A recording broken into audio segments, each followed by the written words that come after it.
According to a recent report by the Texas Tribune in partnership with the Military Times, National Guard troops who have been deployed to the border as part of Governor Abbott's Operation Lone Star could owe thousands of dollars in unexpected federal taxes. Joining us now to talk about this and further explain is James Barragan with the Texas Tribune. Thanks for the time this afternoon.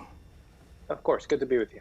This all stems from a problem with the payroll system. Is that right?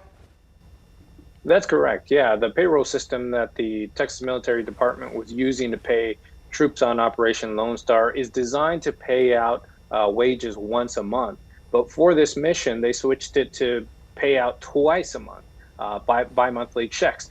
And that has led to the issue that we are seeing now, because that has led to a withholding of less federal taxes than was expected. And so now the service members who are down there may be on the hook for hundreds or even thousands of dollars in unexpected federal taxes because the withholding was wrong. So have the governor, the National Guard, the Texas Military Department come up with any solutions at this point?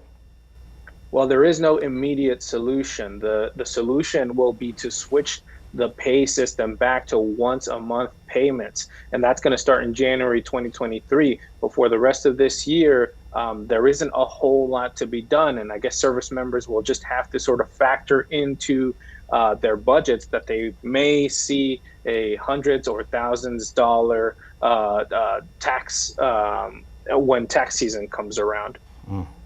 According to your report, there's at least one state legislator now proposing the Texas Military Department resolve the issue, and if they can't fund that with the money, that error should be paid for by the state's $27 billion surplus. Any chance that happens? Well, that statement was made by State Representative Alex Dominguez, a Democrat from Brownsville, who's been very involved in Operation Lone Star and critical of the way soldiers have been treated on the mission. However, I don't see that actually happening. There hasn't been any statement from the governor, speaker, or lieutenant governor's office to that effect.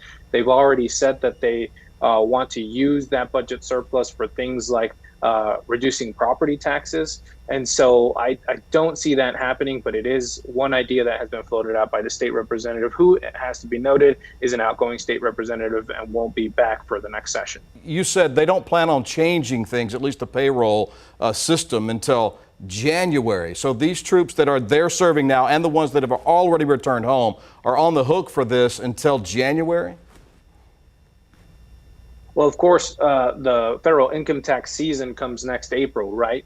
And so that's when service members can expect to see the withholding error and potentially see hundreds or thousands of dollars on their federal income tax. But yeah, until next year, until January, that's when the solutions will be coming from the Texas Military Department.